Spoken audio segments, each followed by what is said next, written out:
Our next dog is Liam, and Liam is a super sweet dog. He's actually one of the more turnkey dogs that we have, which is not something that we say a lot, right?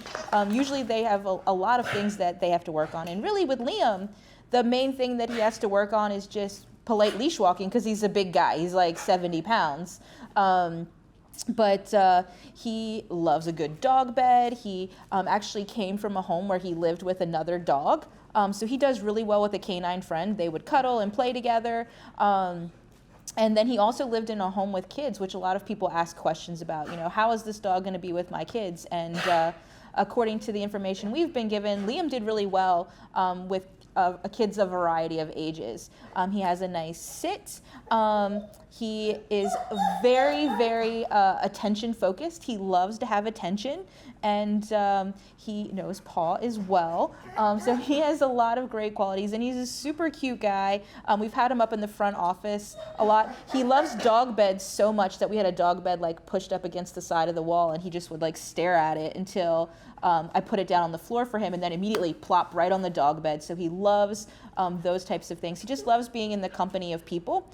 One of the things that we have learned is that he's not a super big fan of like really loud noises. Like household noises will be fine, but here in the kennels where it's really loud all the time, that makes Liam a little bit uncomfortable. So he does a little bit better in some quieter spaces, things like that. But because of the environments where he's previously lived, we don't have really any limitations on the type of family that could make Liam part of their home. So Liam is quite the talker. We can say that's true, correct? That's true. So, you know, here in this environment, Liam has been quite vocal. When he's alone and it's nice and quiet, he tends to be very quiet. We have some information because previously they tried to rehome Liam through Project Hope. So we have some information from our focus group. They didn't mention that Liam was like very vocal, but he has been here. So we think that it might just be a product of like the stress and anxiety. You know, doesn't know what's going on, so he's whining. He tends to do it less when he's in places where he feels comfortable and is nice and relaxed, like when he was in one of our really quieter areas of our facility. So that's something that we think will, once he's settled in a home, kind of dissipate. You know, he may still whine when he has to go to the bathroom or things like that, but he won't be as vocal in our opinions once he gets settled into a relaxed home environment and he feels comfortable and safe there.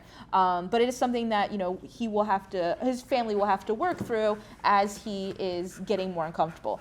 The first time I brought him up to our front office area to hang out, he was really vocal. The second day, he whined significantly less. So, you know, each time he gets more and more comfortable, he's doing that less. But it is something that he will probably do, just not to the same extent in a home. So you just want to be prepared for that. And one of the things I do like to mention, normally I say we never guarantee that any of our dogs are house trained. But Liam is definitely a house-trained dog. His previous owner wrote down the times that he does go to the bathroom, and his kennel is the cleanest kennel here in the shelter. Every time I walk by, he never has a mess in his kennel. He doesn't even like destroy his blankets or anything like that. So if that's something that you're looking for, he still may have a couple accidents as he's getting used to the new routine with his new family, but he is a guy that we would say, unlike most of our dogs, is house-trained. So if you're looking for a good family dog and you're interested in Liam, you can book an appointment to meet with him by going to visit fcac.as.me.